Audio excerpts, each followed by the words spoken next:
Hi friends, welcome to my YouTube channel. ಇವತ್ತು ನಾನು beetroot ಪಲ್ಯ ಮಾಡ್ತಾಯಿದ್ದೀನಿ. ತುಂಬಾ ಚೆನ್ನಾಗಿರುತ್ತೆ ಚಪಾತಿ ಜೊತೆಗೆ. ನೋಡಿ ಎಷ್ಟು ಚೆನ್ನಾಗಿರುತ್ತೆ ಅಂತ. ಬಿಸಿ ಬಿಸಿ ಇದೆ, ಸೂಪರ್ವಾಗಿರುತ್ತೆ, ತುಂಬಾ ಚೆನ್ನಾಗಿರುತ್ತೆ. ಹಾಗಾದರೆ ಈಗ ನಾವು ಬೀಟ್ರೂಟ್ ಪಲ್ಯ ಮಾಡೋದು ಹೇಗೆ ಅನ್ನೋದನ್ನು ನೋಡೋಣ ಬನ್ನಿ. ಬಾಣಲಿ ಕಾದಿದೆ, ಅದಕ್ಕೆ ನಾನು ಎಣ್ಣೆ ಹಾಕ್ಕೊಳ್ತಾ ಇದ್ದೀನಿ. ಬೀಟ್ರೂಟ್ ಪಲ್ಯಕ್ಕೆ ಜಾಸ್ತಿ ಎಣ್ಣೆ ಬೇಡ.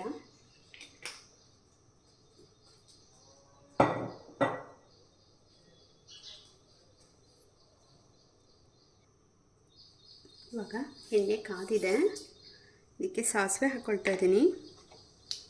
ಸಾಸಿವೆ ಸಿಡಿದ ನಂತರ ಸಾಸಿವೆ ಸಿಡಿತಾ ಇದೆ, ಕಡಲೆಬೇಳೆ ಹಾಕ್ತಾ ಇದ್ದೀನಿ. ಕಡಲೆಬೇಳೆ ಸ್ವಲ್ಪ ಕೆಂಪಗಾಗಲಿ.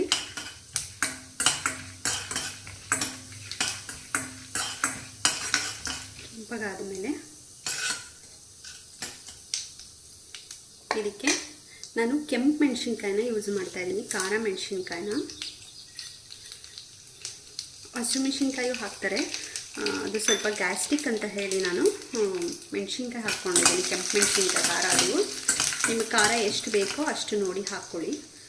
ನೆಕ್ಸ್ಟು ನಾನು ಈರುಳ್ಳಿ ಹಾಕ್ತಾಯಿದ್ದೀನಿ.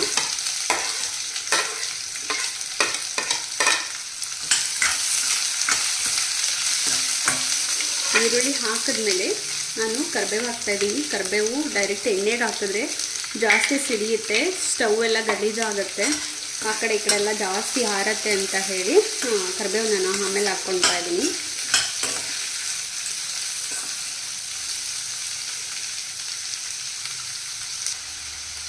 ಇದು ಈರುಳ್ಳಿ ಬೇಯ್ಕೊಳ್ಳಿ ಅಂದ್ಬಿಟ್ಟು ಸ್ವಲ್ಪ ಉಪ್ಪನ್ನು ಆ್ಯಡ್ ಮಾಡಿ ಸ್ವಲ್ಪ ತಿರುಗಿಸ್ಬಿಟ್ಟು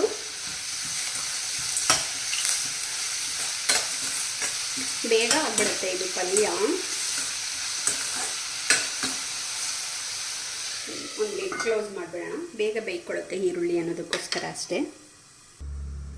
ಇವಾಗ ಲಿಡ್ ಓಪನ್ ಮಾಡ್ತಾ ಇದ್ದೀನಿ. ಇಷ್ಟು ಬೆಂದಿದೆ. ಇಷ್ಟು ಬೆಂದಿರೋದಕ್ಕೆ ನಾವು ಬೀಟ್ರೂಟ್ನ ಆ್ಯಡ್ ಮಾಡ್ಕೊಳ್ಳೋಣ.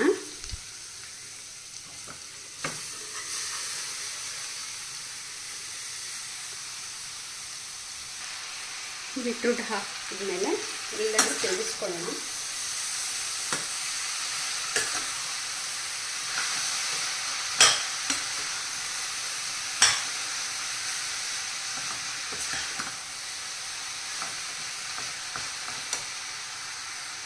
ಇದಕ್ಕೆ ನಾನು ಮೊದಲು ಸ್ವಲ್ಪ ಹಾಕಿದ್ದೆ ಉಪ್ಪು, ಇವಾಗ ಸ್ವಲ್ಪ ಹಾಕ್ಕೊಳ್ತಾ ಇದ್ದೀನಿ. ಇದು ಬೇಗ ಉಪ್ಪಾಗಿಬಿಡತ್ತೆ, ನೋಡಿ ಹಾಕ್ಕೊಳ್ಳಿ. ಸ್ವಲ್ಪ ಹಾಕಿದ್ರೆ ಜಾಸ್ತಿ ಉಪ್ಪು ಟೈಪ್ ಅನ್ನಿಸ್ಬಿಡತ್ತೆ. ಹಾಗಾಗಿ ಇದು ಹಿಮೋಗ್ಲೋಬಿನ್ ಕಡಿಮೆ ಇರೋರಿಗೆ ಸ್ವಲ್ಪ ಜಾಸ್ತಿ ತಿನ್ನೋಕ್ಕೆ ಹೇಳ್ತಾರೆ ಡಾಕ್ಟ್ರು. ತುಂಬ ಒಳ್ಳೆಯದು ಹೆಲ್ತ್ಗೆ.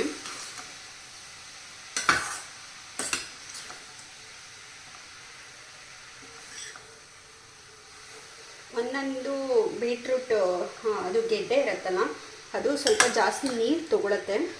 ಹಾಗಾಗಿ ನೋಡಿಕೊಂಡು ನಾವು ಲಿಡ್ ಕ್ಲೋಸ್ ಮಾಡಬೇಕಾಗತ್ತೆ, ಇಲ್ಲಾಂದರೆ ತಳ ಹತ್ಬಿಡುತ್ತೆ ಅಂತ ಅಷ್ಟೇ.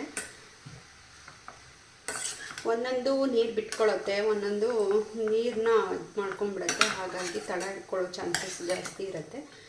ಇದು ಸ್ವಲ್ಪ ಸಿಮ್ಮಲ್ಲೇ ನಾವು ಲಿಡ್ ಕ್ಲೋಸ್ ಮಾಡಿ ಬೇಯಿಸ್ಕೊಳ್ಳೋಣ. ಬೇಗ ಆಗುವಂಥದ್ದು, ಚಪಾತಿ ಜೊತೆಗೆ ತುಂಬಾ ಟೇಸ್ಟಿಯಾಗಿ ತುಂಬ ಚೆನ್ನಾಗಿರುತ್ತೆ. ಇದೊಂದ್ಸಲ ಲಿಡ್ ತೆಗೆದ್ಬಿಟ್ಟು ಅವಾಗವಾಗ ತಿರುಗಿಸ್ತಾ ಇರಬೇಕು, ಇಲ್ಲಾಂದರೆ ತಳ ಹತ್ತುತ್ತೆ. ಇದಕ್ಕೆ ನೀರು ಬೇಡ, ಅದರಲ್ಲೇ ಇರುತ್ತಲ್ಲ ನೀರಿನ ಅಂಶ, ಅದರಲ್ಲೇ ಬೇಯ್ಕೊಳ್ಳುತ್ತೆ. ಸುಮಾರು ಬೆಂದೋಗಿದೆ. ನಾವು ಲಿಡ್ ಕ್ಲೋಸ್ ಮಾಡಿ ಬೇಯಿಸಿದ್ರೆ ಬೇಗ ಬೇಯ್ಕೊಳ್ಳುತ್ತೆ.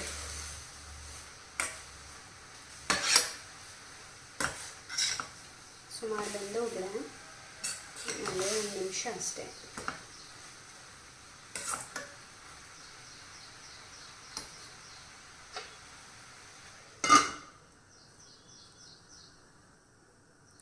ಇವಾಗ ಇದು ಆಗಿದೆ, ಲಿಡ್ ಓಪನ್ ಮಾಡ್ತಾ ಇದ್ದೀನಿ. ಇದಕ್ಕೆ ಬೇಕಂದರೆ ನಿಮಗೆ ಇಷ್ಟ ಇದ್ದರೆ ಹಾಕ್ಕೋಬೋದು ಕಾಯಿ ತುರಿನ. ಅಂದರೆ ಕಾಯಿ ತುರಿ ಹಾಕಿದ್ರೆ ತುಂಬ ಟೇಸ್ಟ್ ಬರುತ್ತೆ.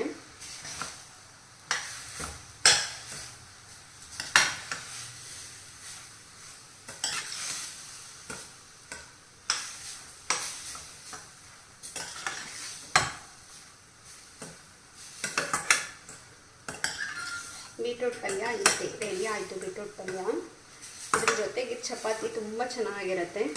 ಈ ಪಲ್ಯ ಚಪಾತಿಗೆ ಹೊಂದ್ಕೊಳ್ಳೋಷ್ಟು ಬೇರೆ ರೊಟ್ಟಿಗೆ ದೋಸೆಗೆ ಯಾವುದಕ್ಕೂ ಹೊಂದ್ಕೊಳ್ಳಲ್ಲ. ಚಪಾತಿಗೇ ತುಂಬ ಚೆನ್ನಾಗಿರುತ್ತೆ.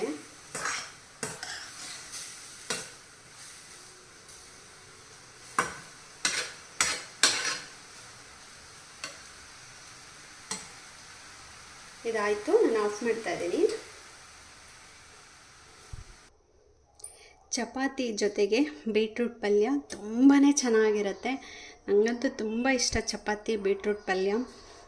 ನೋಡಿಬಿಟ್ಟು ಹೇಗಿದೆ ಅಂತ ಹೇಳಿ, ಕಮೆಂಟ್ ಮಾಡಿ, ವಿಡಿಯೋನ ಪೂರ್ತಿಯಾಗಿ ನೋಡಿ ಅಂತ ಹೇಳ್ತಾ ನಾನು ಈ ವಿಡಿಯೋನ ಮುಗಿಸ್ತಾ ಇದ್ದೀನಿ.